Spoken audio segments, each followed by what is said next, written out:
जय माता दी दोस्तों आज का वीडियो कलश स्थापना की विधि को लेकर है। जब भी हम कोई विशेष पूजन करते हैं या नवरात्रे वगैरह होते हैं तो उनमें हम कलश स्थापना करते ही हैं। तो बस आज का वीडियो उसी टॉपिक पर है। जब भी आप कलश स्थापना करें तो आप उस समय मिट्टी के कलश को भी स्थापित कर सकते हैं और पीतल के भी कलश को स्थापित किया जा सकता है और तांबे के कलश को भी।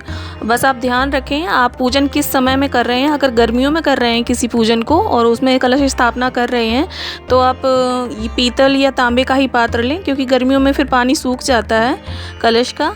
और अगर सर्दियों का मौसम है तो आप मिट्टी के कलश को भी स्थापित कर सकते हैं। और ये चीज़ आपको ज़्यादा दिन का पूजन अगर आप बैठा रहे हैं तो उसमें ध्यान रखनी है। अगर एक दिन का पूजन है तो आप किसी भी तरह का कलश रख लें। तो चलिए अब देख लेते हैं कलश स्थापना के लिए हमें किस किस सामान की ज़रूरत पड़ेगी।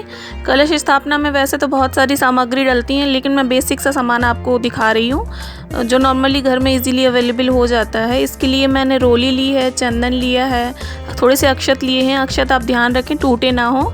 और दूर्वा है, फूल है, सुपारी है, एक लौंग का जोड़ा है, इलायची का जोड़ा है और कुछ मीठा भी डाल लें आप, मिश्री या बताशे। ये यहाँ पे मैंने अशोक के पत्ते लिए हैं, आप आम के पत्ते भी ले सकते हैं। एक जटा वाला नारियल चाहिए होगा, रोली चाहिए होगी, लाल कपड़ा हमें चाहिए होगा और इस तरह से प्लेट में थोड़े से अक्षत चाहिए होंगे कलश के ऊपर रखने के लिए। इसे पूर्ण पात्र बोलते हैं। चलिए अब देख लेते हैं कलश स्थापना की विधि क्या है। सबसे पहले इस तरह तो कलश को आप सजा लें, स्वास्तिक बना लें या कोई भी शुभ चिन्ह मंगल चिन्ह बना लें उस पर। मैं यहाँ पर स्वास्तिक बना रही हूँ, आप श्री लिख सकते हैं, ओम लिख सकते हैं। और मैं यहाँ पर नवरात्रि की कलश स्थापना दिखा रही हूँ आपको, तो इस समय में आप जय माता दी भी लिख सकते हैं कलश पर। आप कलश स्थापना नवरात्रि में कर रहे हो या किसी भी विशेष उपलक्ष्य पर पूजन पर कर रहे हो, कलश स्थापना सबकी सेम ही होती है। किसी भी पूजन से पहले कलश स्थापना सभी देवी देवताओं के आह्वान के लिए की जाती है। कहते हैं कलश में सभी देवी देवताओं का वास हो जाता है। फिर ये देखिए इस तरह से कलश के कंठ पर हम मूली बांध लेंगे, 5 बार लपेट लेंगे, 5, 7, 9, 11 इस संख्या में आप लपेटें। और इसके बाद दोनों सिरों को इसी तरह से एक दूसरे में फंसा देंगे। और इसके बाद हम सबसे पहले अब इसमें गंगा जल डालेंगे। कलश में आप गंगा जल भले ही 2 बूंद डालें, लेकिन गंगा जल ज़रूर डालें। और इसके बाद देखिए अब हम कलश को फिर कंठ तक भर देंगे स्वच्छ जल से। स्वच्छ जल से मेरा मतलब आपके पीने के पानी से है। आप जो भी पानी पीते हैं आरओ का या जो भी, तो उसी को कलश में डालें। इसके बाद ये देखिए इस तरह से हम एक सुपारी की गांठ डाल देंगे, हल्दी की गांठ डाल देंगे और यहाँ पर मैं एक कौड़ी डाल रही हूँ और एक इलायची का जोड़ा, एक लौंग का जोड़ा और थोड़ा सा मीठा भी आप कलश में ज़रूर डालें, चाहे मिश्री डाल दें।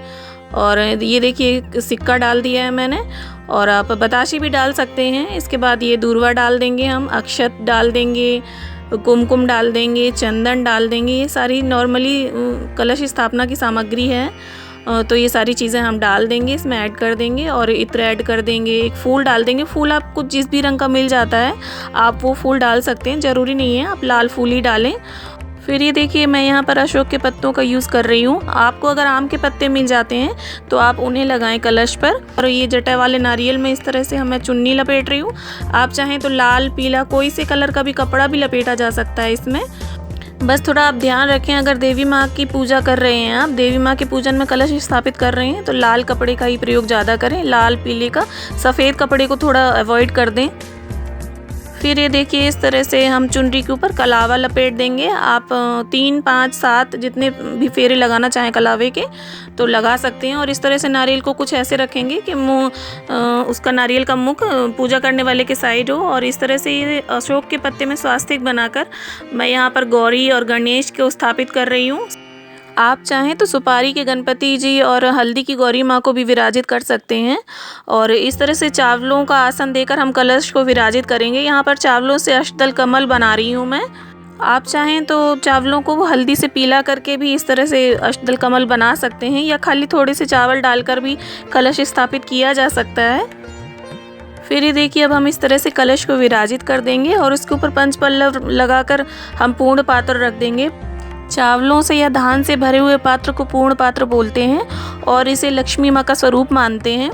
इसके बाद प्लेट के ऊपर हम इस तरह से नारियल को रख लेंगे और इसके बाद हमारा कलश स्थापना की विधि कंप्लीट हो जाएगी।